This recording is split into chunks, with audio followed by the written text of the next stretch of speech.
Hey everybody, welcome back to creating scenery for Microsoft Flight Simulator using free resources. We have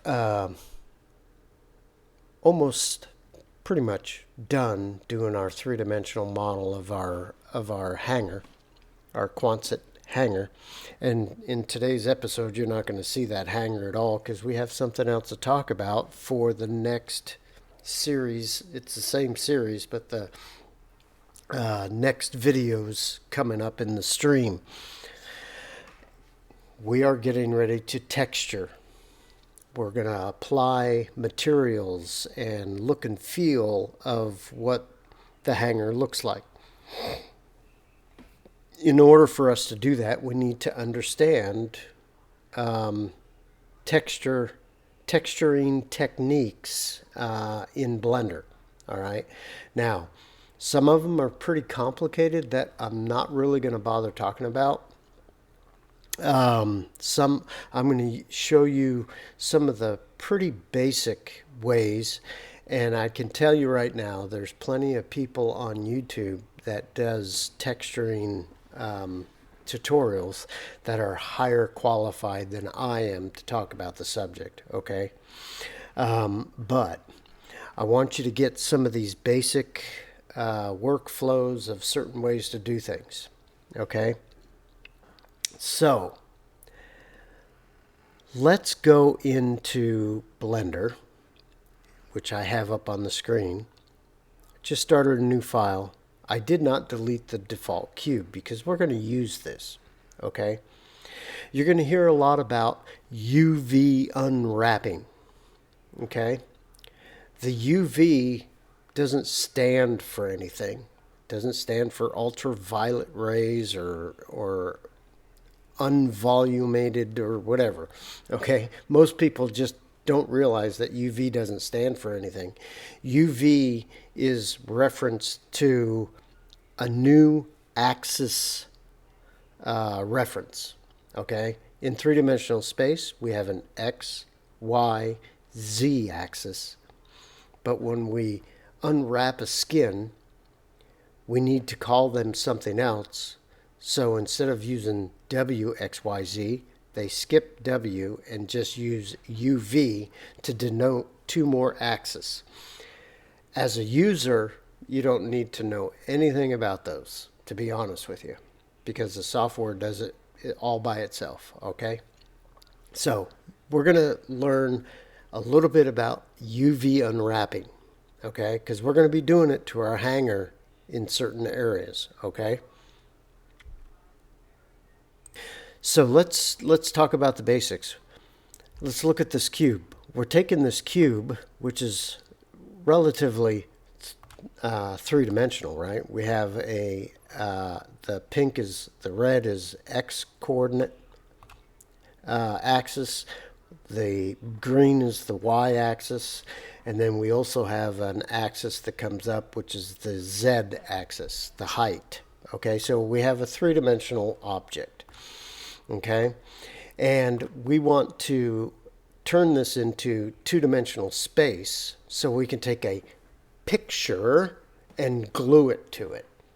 Basically is what texturing is you're taking some kind of picture or some kind of image, and you are taking that two-dimensional image and you're applying it to a three-dimensional object. And in order to do that, you need to take that three-dimensional object and turn it into a two-dimensional object. So how do we do that with a cube? A cube is easy. Okay, let's pretend that this is a paper cube. All we need to do is take a pair of scissors or an X-Acto knife and make some slices in it and leave part of it connected so it will unfold, right? Okay, so maybe we cut this corner and cut this corner and cut the bottom so these two pieces can just have a hinge point, all right? And we can flatten it out and put it on our page and then take our image and slap it on there, basically, okay? That's UV unwrapping. So how do we do that? Well, for most cases, Blender will do it for you. Okay.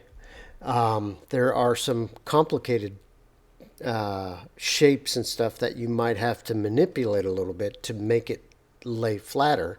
And I'm not going to get into too much detail on that. There are plenty of videos on the internet, on YouTube, talking about UV unwrapping. Okay. But let's take this cube.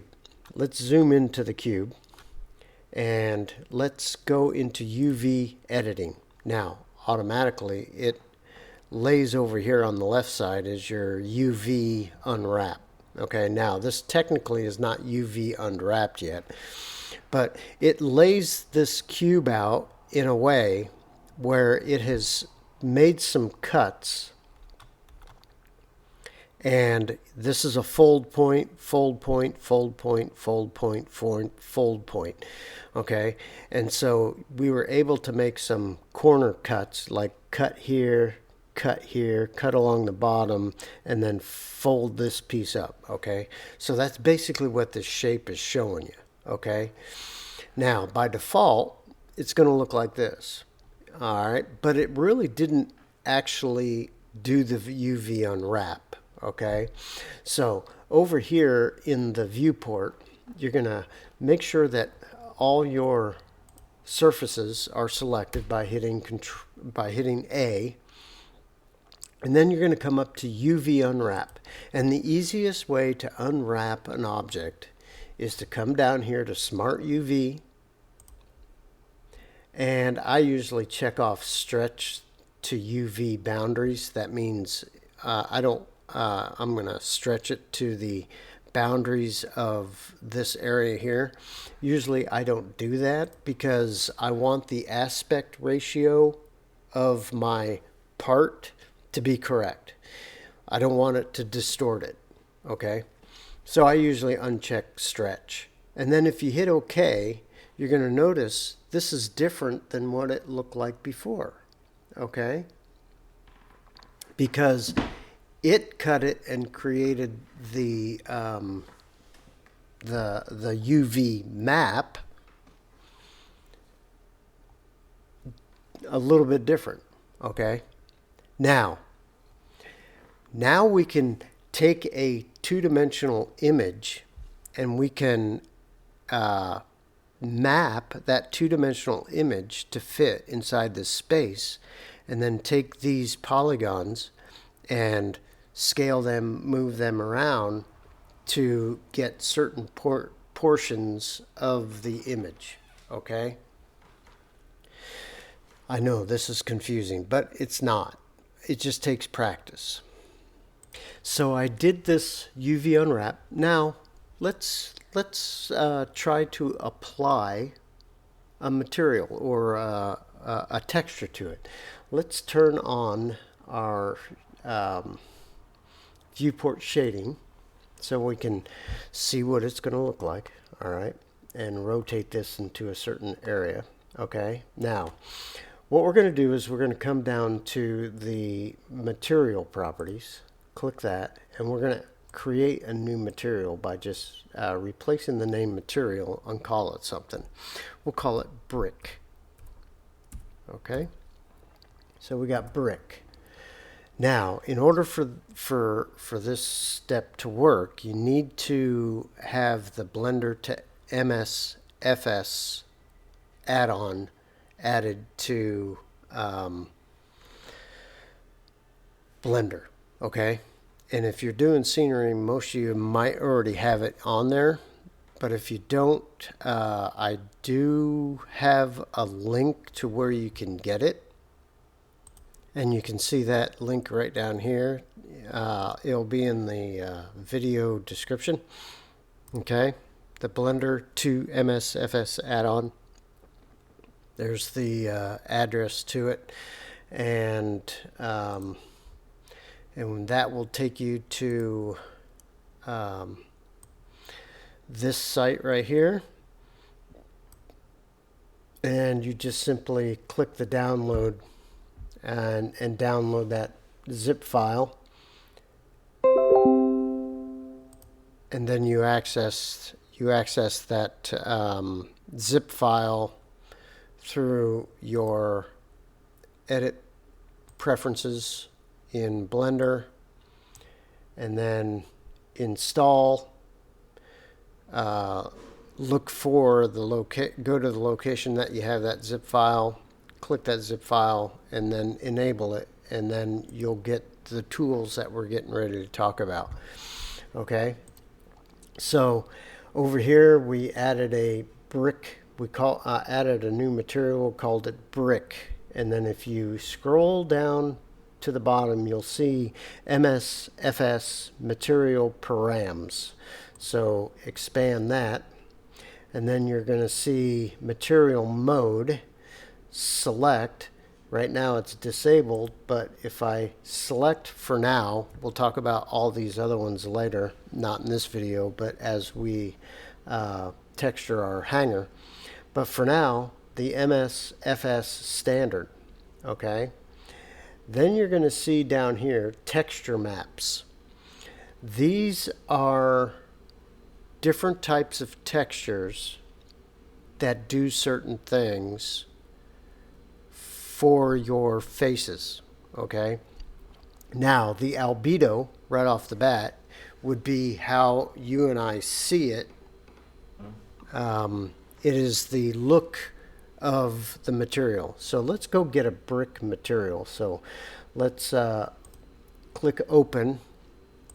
Then you're going to migrate over to where you have all your textures. Okay, so I'm going to come down here to MSFS projects. I'm going to go to textures, and I have a bricks 060, so we'll use that. Double click on that, and you're going to see, and I'll explain these different textures to you here in a second.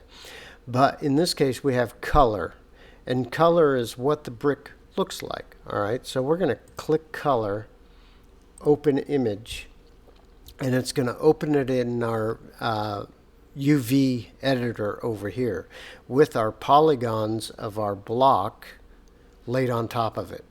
Okay, now if you look at our block, we now have bricks transposed on our block. All right, now each one of these polygons are relatively independent, so I'm going to hit A, select our polygons. But notice that these bricks are not, or on this face, are perpendicular to these, and we want those bricks to kind of wrap around a little bit. So I'm going to select this face, and notice that it shows up over here. And then with my cursor on this side of the screen, I hit R. Whoops, I hit R. Wait a minute, hold on. Wait a minute, let's do this. There we go. I hit R, rotate, R for rotate 90 degrees. And now I've turned my brick only on that face. Okay, everybody understand that? Okay. And I might have another one that's, I have a couple more that are like that. I guess it would have been easier to do the one that was different than all the rest.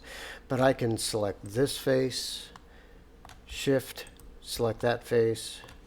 All right, so those two faces need to be flipped. So R, 90. Nope. A, R, 90. And so it flips those two, so now my bricks are going around my block. Okay, that is the basics of applying a texture. Now, if we want our bricks smaller, let's select all of our polygons. All right, so everything is selected over here. Everything is orange. And then if I hit the S scale and then pull my mouse out, you notice how it textures all the bricks over here. Okay, just like that.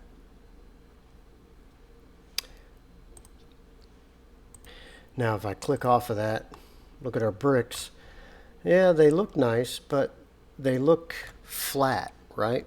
Okay, and that's where all these other plug-in channels come into play. All right, So there's different types of layers for a texture, and let's see if we can take a look at those.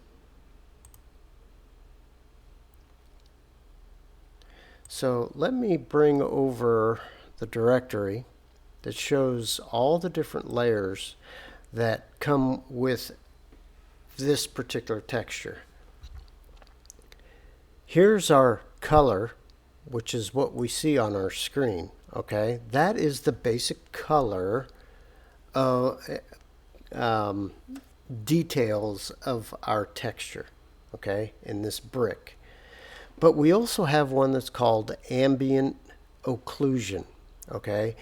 Ambient occlusion is basically a texture map of shadows, okay. We also have a displacement texture, and I don't really use displacement textures in my models, okay, but what the displacement texture can do in your model is if you apply it correctly to your model, it will actually create three-dimensional shape to your model without you doing it, okay?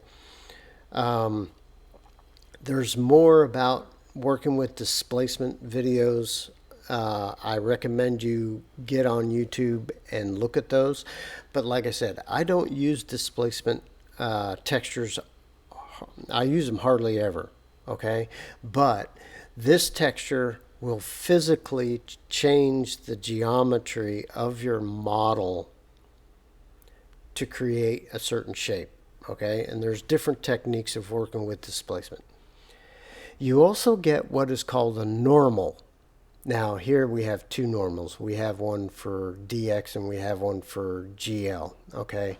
I can tell you right now, Microsoft Flight Simulator uses the DX and not the GL, okay?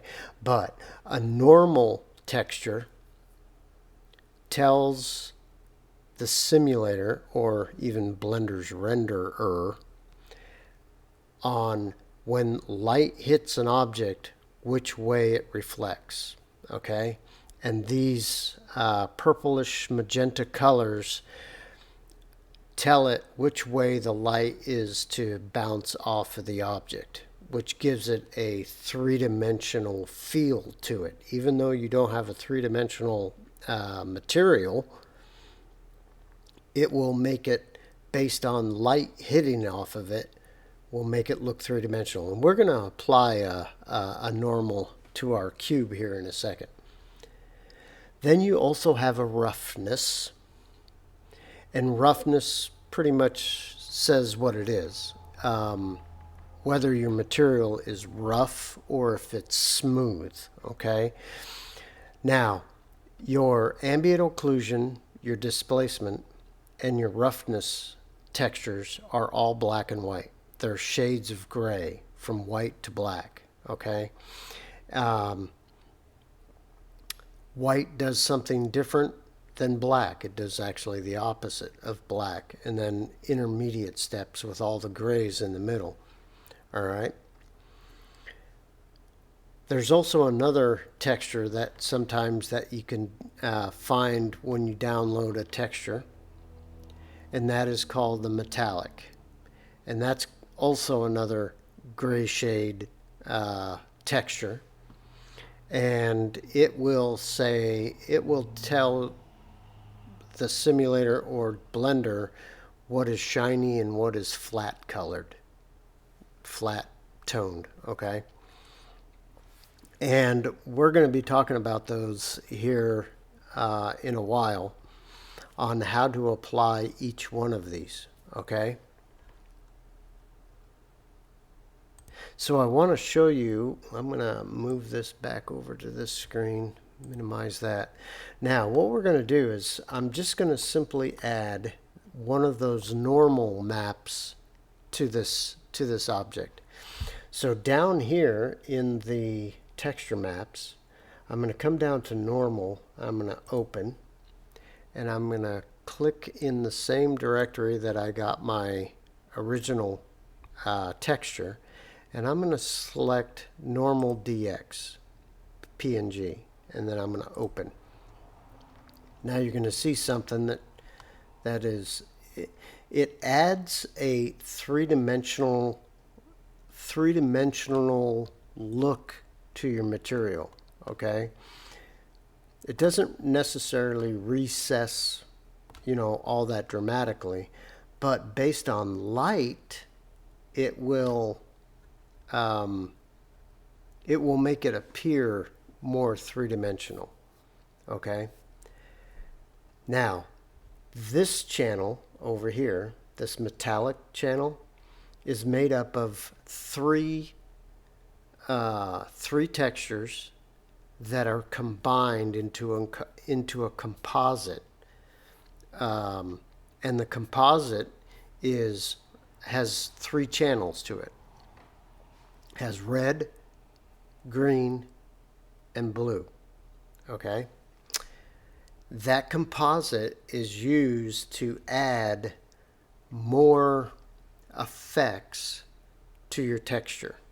Okay, I know this sounds confusing, but it'll make sense later on. So what I'm going to do is I'm going to bring up this picture. When you're creating a composite for that metallic slot in the MSFS material maps, you got a red channel, you got a green channel, and you have a blue channel. The red channel is going to hold the ambient occlusion.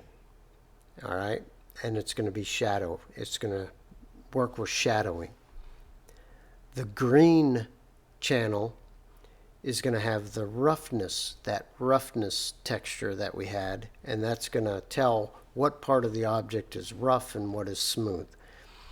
And then in the blue channel, which mainly applies to metals, obviously, metallic, will put shininess or dullness to your object. However, if it is not a metal object, you can still have metallic in it to show whether it's wet or dry. Okay, so you can make your materials look wet. Okay, so we're going to build a composite texture, and I'm going to show you how to do that with free software. Okay, but right now I have a composite. I have some composite layers that I've already made. So I'm going to show you the effect that each one of those brings in. Okay, so I'm going to come down here to metallic, and I'm going to click open, and I'm going to bring up my window, and I'm going to come down here to brick 060, and I have some composites that I've created. Okay, now the first composite I'm going to bring up is one that I called composite shiny. And notice that it has turned our bricks into something that looks metal. Okay, I don't have a light. Do I have a light? Where's my light? There's my light. Let me come in here and see if I can move my light down here. Let's move that in the Z direction, and then move that in the Y.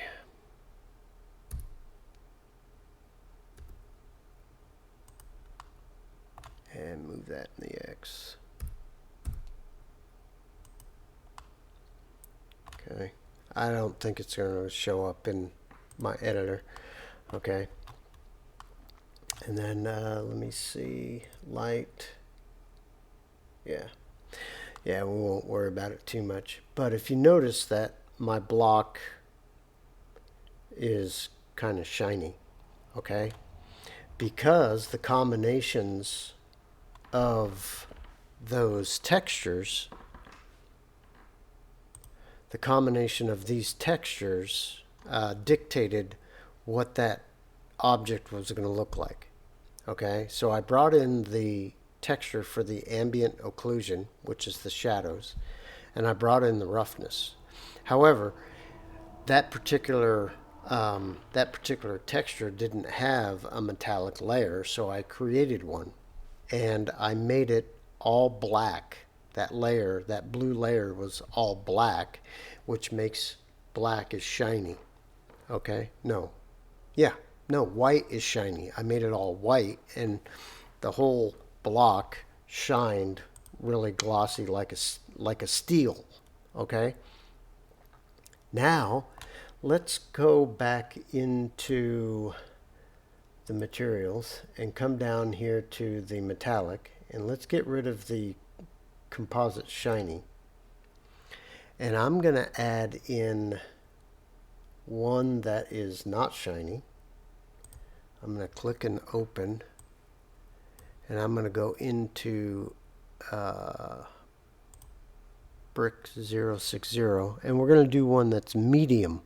Okay, so instead of the white blue channel, I made it gray. Okay, so we're going to click that, and you notice how it kind of subtly puts a little bit of a satin finish to it. It's not really shiny and it's not flat, it's somewhere in between. Okay, all right, so something kind of like that. Turn my focus here so I can zoom in and out better. All right, so it's not as shiny as the previous one. Okay, now if I click, let's get rid of that metallic again, and I'm going to show you one that I kind of messed with a little bit. We're going to open, and we're going to open the this one that I called Comp Mix. And you're going to notice some weird looking squares on it. Okay, so what I did in the blue channel is I added, now it's tiling. There's, you know, it takes a texture and tiles depending on the size. Okay, but if I come over here, let's hit A to select all the polygons here. Whoops. Let's hit A, select all the polygons, and let's scale this back down. Okay, like that. All right, so our bricks are bigger. All right, and then I come over here. Now, if you notice that all of this area outside, I made all this white so it's shiny.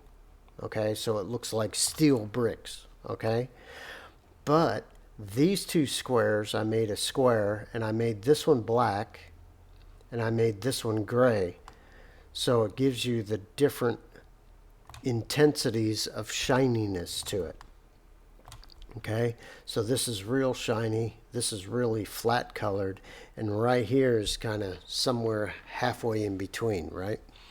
Okay, so all of this effect comes from this metallic layer where you combine your ambient occlusion, your roughness, and your metallic together. Okay, we won't talk about emissive yet. We'll talk about that later. So this is the technique that we're going to use basically to do most of our buildings. Okay, now the easiest way to create a texture is one solid color with nothing fancy. Okay, so what I'm going to do is I'm going to come over here and I'm going to turn on my shade so we can see our block. All right, and I'm going to come down here to material, and I'm going to hit X to totally disassociate that brick texture with our block. Okay, now let's say that I just want to make this a shiny red block. All right, no scratches, no three-dimensional shapes or anything to it, just something red and shiny. Okay, I can come down to my material editor and I can add in a new color, a new material. Now we already have brick, but we're going to call this just red for now. All right, and hit enter. Now You don't have to have the MSFS material params for this. This is all controlled right here with these principal BSDF stuff. So if I click color, the base color, and move that down to, let's say, red, all right? Now, if I don't do anything else to it, it's kind of a flat colored red, right? Okay. Now, if I come over here and I go to metallic, all right, come to metallic and I move my slider, I'll get different variations of metallic look to it. Now, it's not very shiny because I haven't done something else. It's kind of, if you look in the roughness, it's half rough look, half shiny look, so it's somewhere in the middle. But if I take that roughness and slide it down, then we start getting more shiny effects to that. Okay, if I go all the way down, it'll almost be kind of like a mirror. All right, if I go all the way to the right, it adds more roughness to it and makes it not shiny at all. Okay, so you can do some of your parts of your buildings and stuff just using a simple color like this. And then you can play around with your sheen, your clear coats and clear coat roughness, all that kind of stuff, and get different effects based on the simple principled BSDF. Now, another type of texturing. Okay, so we looked at, I didn't show you where to download, but we'll do that here pretty soon. So I downloaded a brick texture, okay, and I got layers to it. And then I used each layer for certain effects on our block, okay. That was one way to texture, and that's the most popular way to texture.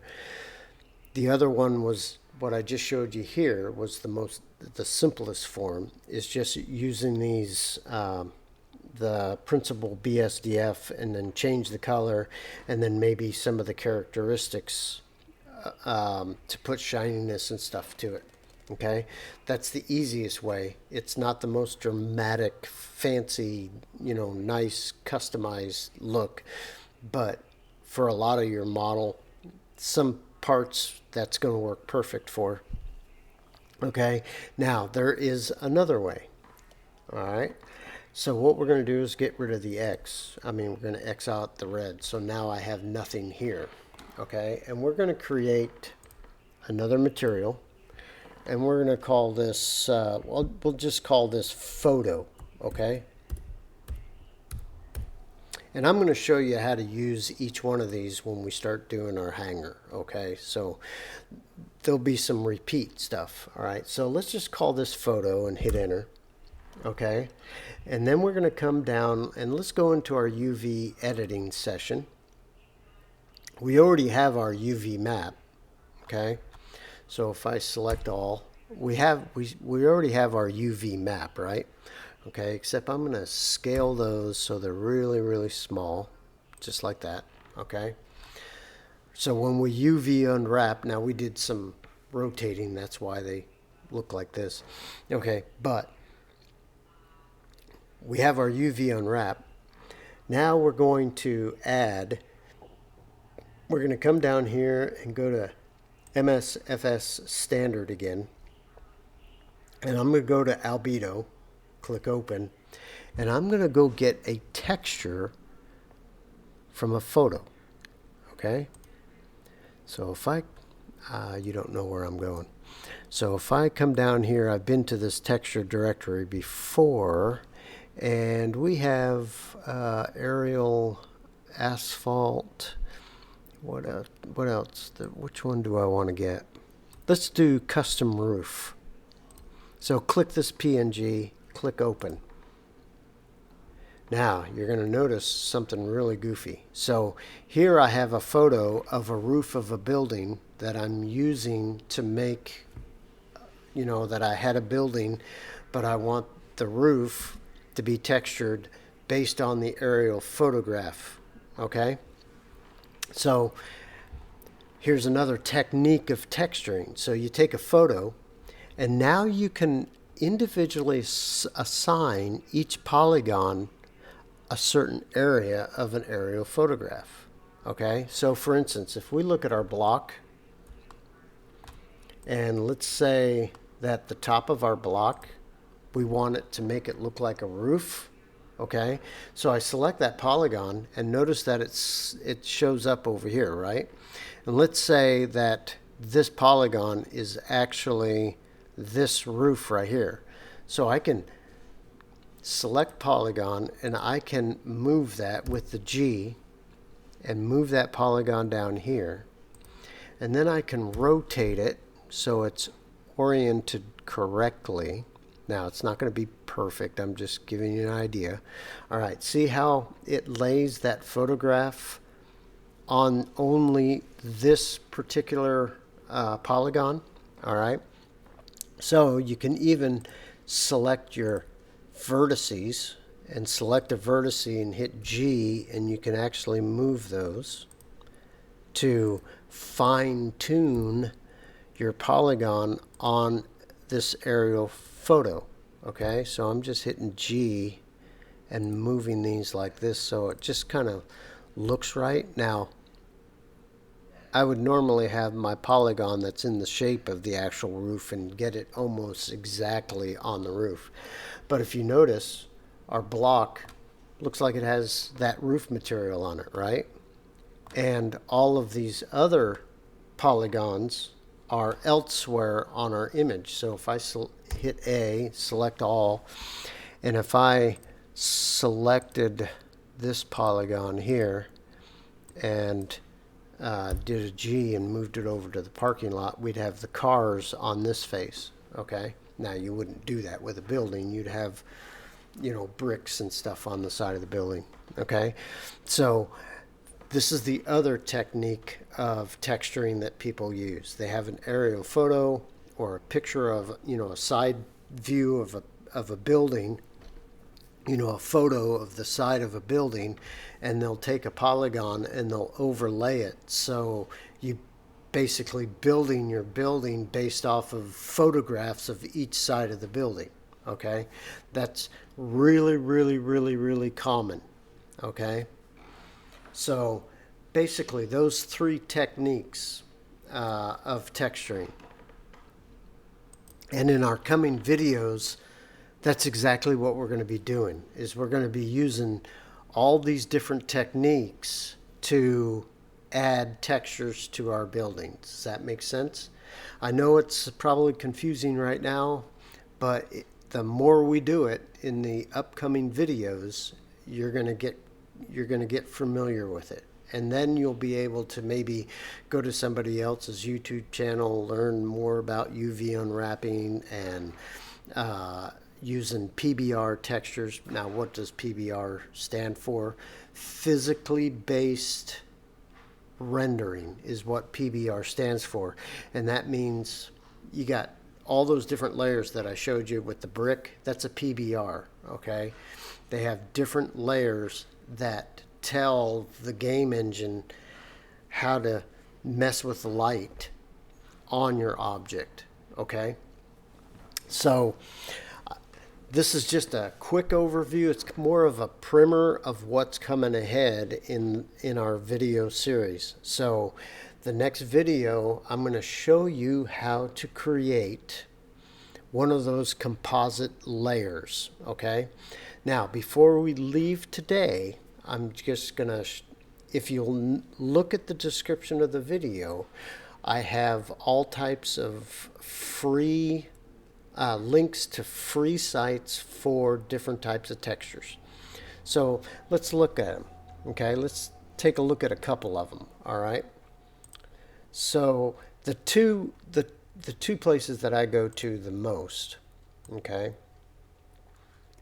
is I go to, let me back. Okay, this is the C00 link that's in the description. So you have all of these different types of materials. Now this is just showing materials that have the color white associated with them. But if you go to categories, and you'll see all these different categories. All right, come on. There we go. So we got tiles, we got paving stones, we got wood and brick and fabrics and things like that. Wood planks, building facades, marbles, rocks, all different types. Okay. Now, if you click a certain group, like let's click the brick, then you'll see all these different materials for brick. Okay.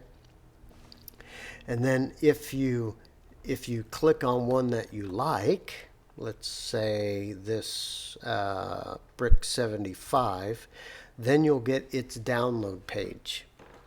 And it shows you what the material looks like and gives you the formats that that particular texture comes in.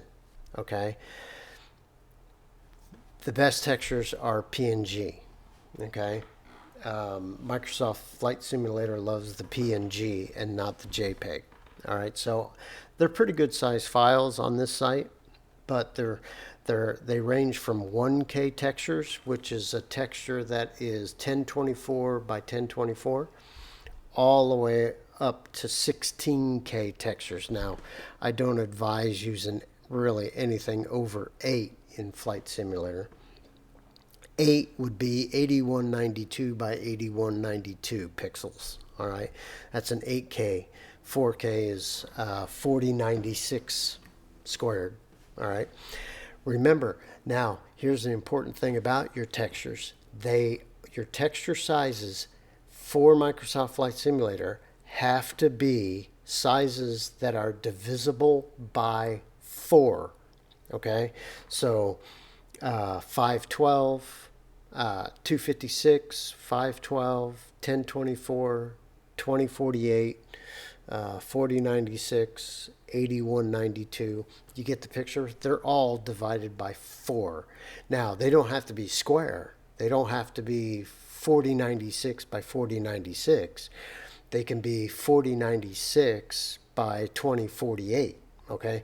As long as each dimension is divisible by 4, okay? So that's really important.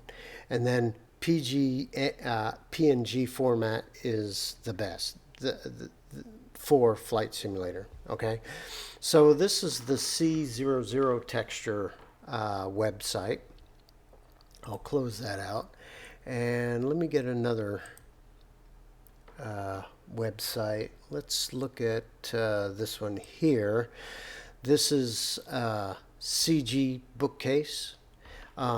It doesn't have as many as the last one does, but it has quite a few. Like here, I'm in the marble. Now, the one thing about this site is if I click the marble, it tells you the workflows. You can get channel packed or you can get metalness and roughness. And then it gives you the minimum and maximum resolution of that image, of that texture. Okay, so for this particular granite, I believe, yeah, granite, you can get 1K version of it, or you can get a maximum of 4K version of it. Also, this site, CG Bookcase, it tells you what layers you're going to actually get when you download the texture. So you're going to get a base color, a height, and this could be also the displacement, okay? You'll get a normal layer, and you'll get a roughness layer. Now, notice there's no metallic layer, okay? Usually with stones and rocks and stuff like that, you don't get a metallic layer, okay? And we'll talk about metallic layer later. But if I go back and let's go to categories and go to metal and choose a metal. Let's choose this. Let's choose this one right here, round aluminum panel. Click that. The maximum resolution is 4. Okay, but if we come down here, you get an ambient occlusion. which is shadows. So here you have all the shadows of these little dimples that are in the steel. You get the base color. You get a height, okay, which is displacement. You get the normal, which how light hits the object, and then you get the roughness, okay? Let's look at one more that does actually come with a metallic. I think this one does. The striped steel here. Okay, so maximum resolution is 4K, but it has the ambient occlusion layer, base color, displacement or height. It does have a metallic layer, okay, and it has a normal and it has a roughness. So when you download that, you're going to get 6 different files, and you can use those. And when we start working on our project, and I teach you how to build a composite layer for that metallic slot in the MSFS slot, I'll show you how to build that using maybe this material right here. So we have a metallic layer, okay? So those are just a couple of the texture sites, but I have a full list in the description of the video of free textures. There is another one. There is another site. Do I have that up? I don't. Okay, but textures.com, all right, that's another site, but it's not fully free. You can get free, you have to set up an account, but you can get free textures, but the best resolution is 512 by 512, okay?